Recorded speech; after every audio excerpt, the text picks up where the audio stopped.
নমস্কার, আমি সৌভিক। নতুন ভিডিওতে সবাইকে স্বাগত জানাই। এখন এই ভিডিওর মধ্যে রিভিউ করব টক্সিক তার বার্থডে পিক নিয়ে। আজকে হচ্ছে রকিং স্টার ইয়াশের birthday. First of all happy birthday rocking star Yash. এমনভাবে বললাম মনে হচ্ছে না ওনার সাথে প্রতিদিন আমার দেখা হয়, পাড়ার দোকানে বসে চা খাওয়া হয়। যাই হোক, happy birthday rocking star Yash. তো গ্লিমসটা কেমন লাগে, গ্লিমস আর কি বার্থডে পিক বা গ্লিমস এটাকে বলা যায়, সে কেমন লাগে নিয়ে রিয়াকশান দেবো। তো ফার্স্ট অফ অল বলবো যে এই গ্লিমসটা আমার খুবই ওকে লাগলো। তার কারণ হচ্ছে যে এই ক্যারেক্টারটার মানে কেন সিনেমা টক্সিক সেটা কিছুই বোঝা গেল না।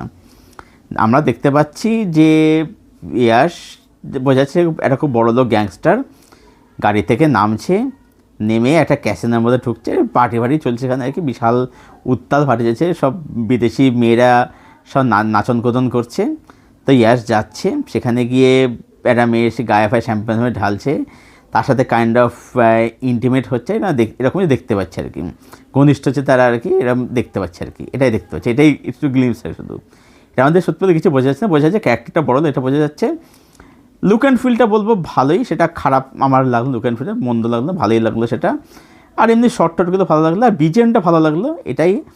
আর ইয়াশকে বলবো যে ইয়াশকে দেখে যে খুব যে নতুনত্ব যে লাগলো তা কিন্তু না, কারণ আমরা ইয়াশকে এরকম বিয়ার্ড লুকে আমরা অলরেডি দেখে ফেলেছি।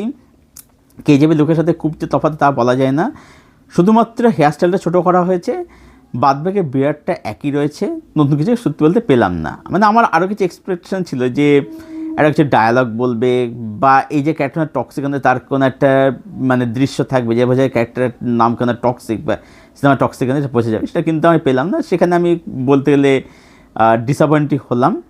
এবার হ্যাঁ, ডেফিনেটলি ডিরেক্টর খুবই ভালো, গীতবন্দাস তিনি মুথুন ছবি বানিয়েছেন, লাইডাসনের ছবি বানিয়েছেন, সেটা তিনি করেছেন আর কি। ডিরেক্টরের ভরসা বসে আছে, এবং ইয়াশকেও কুর্নিশ যে তিনি এরকম ডিরেক্টরের কোলাবরেটর, যিনি কমার্শিয়াল ছবির ডিরেক্টর একেবারেই না, এবং ইয়াশ এই যে 20 ফক্সের সাথে কোলাবরেট করছেন আর কি, ছবিটাকে তিনি ওয়ার্ল্ড রিলিজ করার চেষ্টা করছেন, তো সেটা অবশ্যই প্রশংসা দাবি রাখে।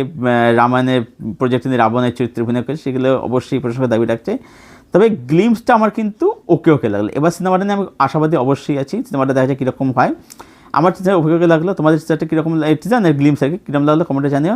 এরকম সাথে success YouTube channel. Thank you so much, bye by.